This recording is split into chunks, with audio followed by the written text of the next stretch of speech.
پتھروں میں بھی میل اور فیمیل پائے جاتے ہیں، پتھر بھی باتیں کرتے ہیں، تمہیں سننا آنا چاہیے۔ پتھروں کی بھی بھاشا ہوتی ہے، تمہیں سمجھ میں آنا چاہیے۔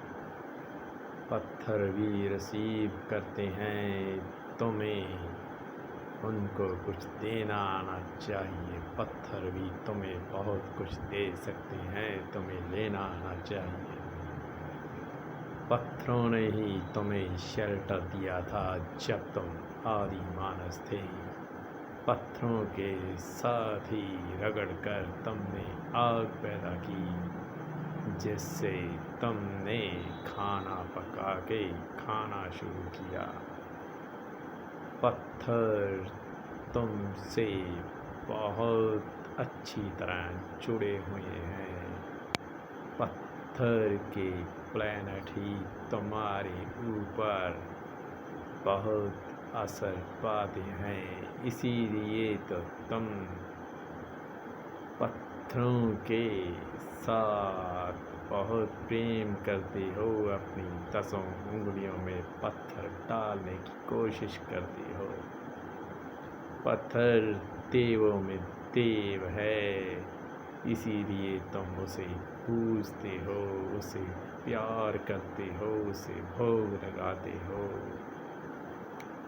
پتھر پوجنا اگر پاپ ہوتا تو تمہارے بھیتر بھی تو پتھر ہی بھرے پڑے ہیں، جن کی وجہ سے تم جیونت ہو۔ پتھر ہی تو سرشٹی کا مول ہے، اس کے بنا جیون سمبھو ہی نہیں ہے۔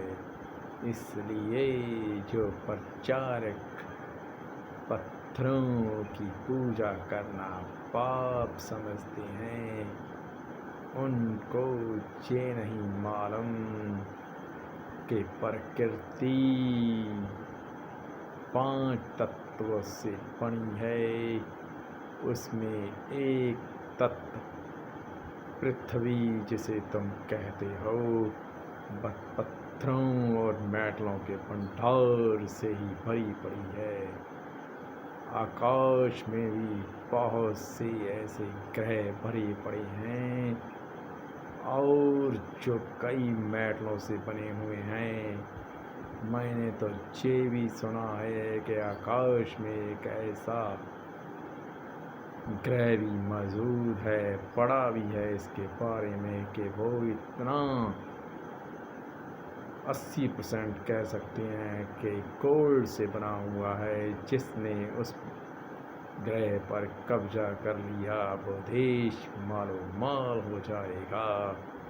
اسرو کو میں کہنا چاہتا ہوں کہ اس کی کھوج میں جی جان لگا دے، ہندوستان کی غریبی سیکنڈوں میں مٹا دے۔